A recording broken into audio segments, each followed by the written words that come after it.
বিধানসভায় রাজ্যের মুখ্যমন্ত্রী শুভেন্দু অধিকারী নেপালি কবি ভানুভক্তের জন্মবার্ষিকী আর জন্মবার্ষিকী পালন বিধানসভায় ২১২তম জন্মবার্ষিকী পালন বিধানসভায় কবির ছবিতে মাল্যদান মুখ্যমন্ত্রী শুভেন্দু অধিকারীর ছিলেন তাপস রায় সহ অন্যান্য বিধায়করাও।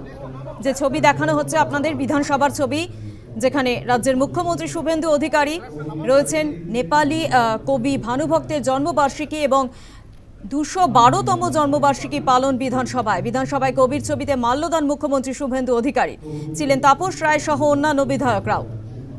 যে ছবি দেখানো হচ্ছে আপনাদের বিধানসভার ছবি, যেখানে নেপালি কবি ভানুভক্তের জন্মবার্ষিকী পালন ২১২তম জন্মবার্ষিকী পালন বিধানসভায় কবির ছবিতে মাল্যদান রাজ্যের মুখ্যমন্ত্রী শুভেন্দু অধিকারী। এ বিষয় নিয়ে আমরা আরো বিস্তারিত জানবো। ফোন লাইনে রয়েছে প্রতিনিধি প্রিয়াঙ্কা আইজ ভৌমিক। প্রিয়াঙ্কা, আমরা ছবি দেখতে পাচ্ছি যেখানে নেপালি কবি ভানুভক্তের জন্মবার্ষিকী পালন হচ্ছে, বিধানসভায় রয়েছেন মুখ্যমন্ত্রী শুভেন্দু অধিকারীও।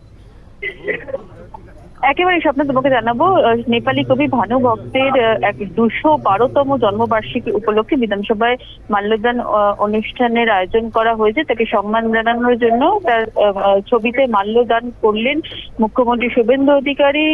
আজকে বিধানসভায় স্পিকার রবীন্দ্র বসু তিনি উপস্থিত ছিলেন না, তবে অন্যান্য বিধায়করা তাপস রায় সহ অন্যান্য বিধায়করা কিন্তু তারা উপস্থিত ছিলেন এবং আজকের এই অনুষ্ঠানে নেপালি কবি ভানুভক্তকে সম্মান জানানো হলো তার ২১২তম জন্মবার্ষিকীতে। ধন্যবাদ প্রিয়াঙ্কা। বিধানসভায় মুখ্যমন্ত্রী শুভেন্দু অধিকারী নেপালি কবি ভানুভক্তের জন্মবার্ষিকী ২১২তম জন্মবার্ষিকী পালন বিধানসভায় কবির ছবিতে মাল্যদান রাজ্যের মুখ্যমন্ত্রী শুভেন্দু অধিকারী ছিলেন তাপস রায় সহ অন্যান্য বিধায়করা।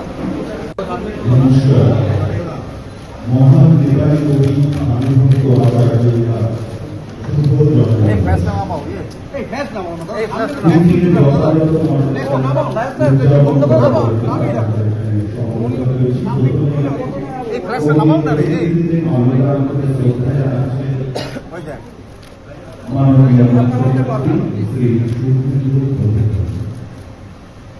কবি প্রতিনিধিতে মাল্যদানকে শ্রদ্ধা জানাচ্ছেন মাননীয়